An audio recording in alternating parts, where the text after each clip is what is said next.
All right, moving on from size. Okay, so the previous video we talked about the size that the effect of size on the stability of a conjugate base. If you go top to bottom in the same group, so the size is bigger. Now I want you to look at these four atoms, right? So they are not the same group, but they are on the same period, correct? And the size of the element in the same period are not that different. Okay, not that different. Here's how it works. Okay, so let's say if I have these four acids. Okay, I'm sure you can tell that hydrofluoric acid is the strongest acid among these four acids. Okay, so I'm going to draw out the conjugate bases. So look all like that, which means that negative charge on fluorine, negative charge on oxygen, negative charge on nitrogen, and negative charge on carbon. So they all have the same size. Right? So what factor will help us determine who is more stable? Well, factor number 2.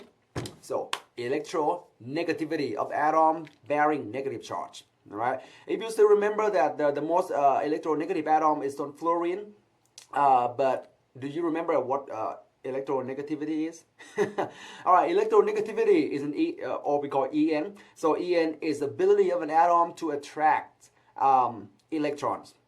The atom with high electronegativity, they tend to form a negative charge because basically the electronegative atoms handle negative charge well. That's what I want to say. All right, and the trend goes like this.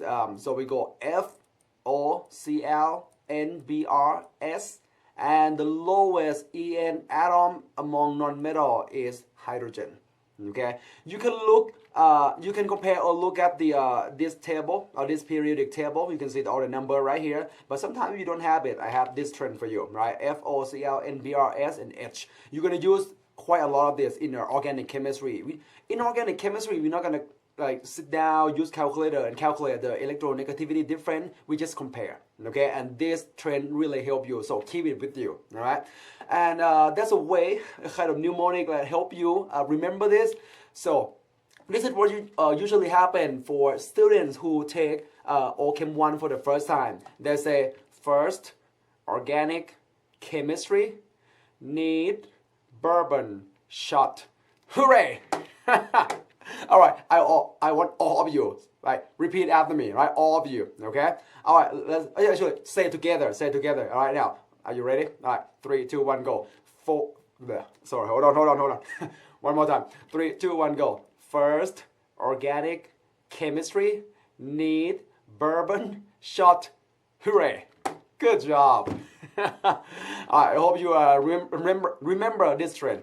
Okay.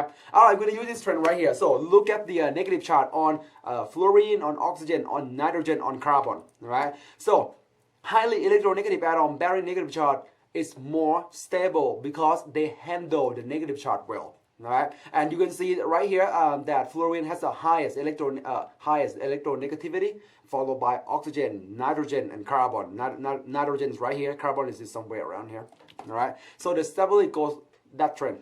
So fluorine is the most stable one, fluoride is the most stable one, and carbon with a negative charge, or we call carbine, is the least stable one. Okay, so that's the reason why. So more stable, the most acidic. All right, least stable, the least acidic.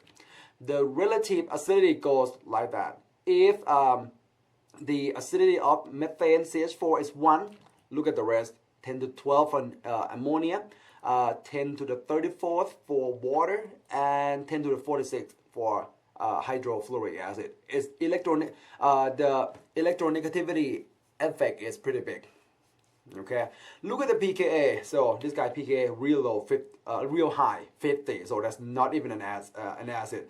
Oh, that's a bit wrong right here. So no negative right there. So pKa of ammonia is 38, not negative 38. All right. Water about 16, and hydrofluoric acid the strongest acid here, so 3.7.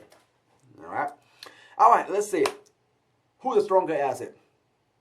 Well, let's look at the conjugate base. Always draw out the conjugate base.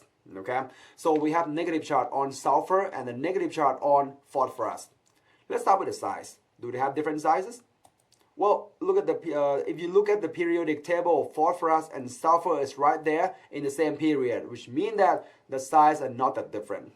Okay, they have pretty much the same size there. So we have to look at the difference in electronegativity. All right. If you say remember this first organic chemistry, need verbal and short. Hooray! Sulfur is right here.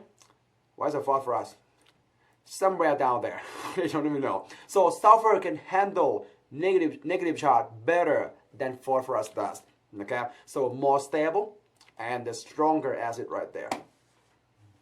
All right. Okay, so that is second factor. We have 4 more. Let's go to the next video.